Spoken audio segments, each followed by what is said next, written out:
ଚାହୁଁଛନ୍ତି ଆପଣଙ୍କ ଉପରେ ଯେତେ ଅନ୍ୟାୟ ଅତ୍ୟାଚାର ଯାହା ହେଲେ ବି ଆପଣ ମାନେ ତାକୁ ସହିକି ନେଉଛନ୍ତି କହିଦେଲେ ଭଗବାନ ଅଛନ୍ତି।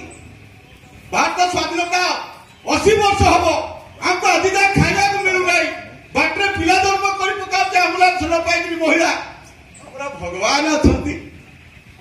ଯୁଗ ଯୁଗ ହଜାର ହଜାର ବର୍ଷ ଧରିକିରି ଆମ ବାପା ପୂଜା କରୁଥିଲା ଭଗବାନଙ୍କୁ, ତା ବାପା ପୂଜା କରୁଥିଲା, ତା ବାପା ପୂଜା କରୁଥିଲା। ଭଗବାନ କଣ ଆମକୁ ଚିହ୍ନି ପାରିଲା ନାହିଁ କି ଦେଖି ପାରୁନାହିଁ କି? ଭଗବାନ ଏଇ ଭିତରେ ଅଛି।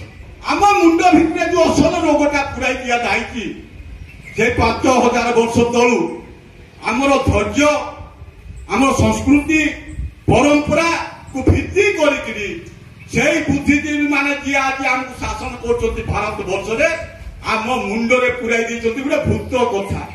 ନା ମନ୍ଦିର ଉପରେ ଜଗନ୍ନାଥ ଆମର ଅଛନ୍ତି। ସେ ଜଗନ୍ନାଥ କଣ କରିବେ ଆମ ପାଇଁ?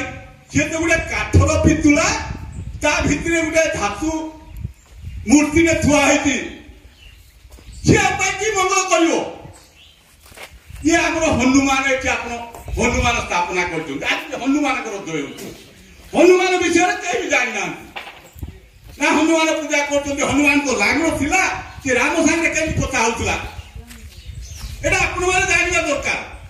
ଯେ ହନୁମାନ କେବେ ରାମ ସାଙ୍ଗରେ କଥା ହେଇଥିବ କି? ତାର ଲାଙ୍ଗୁଡ଼ ରଖିଦେବେ। ହନୁମାନ ଲାଙ୍ଗୁଡ଼। ସେ ହନୁମାନ କିଏ?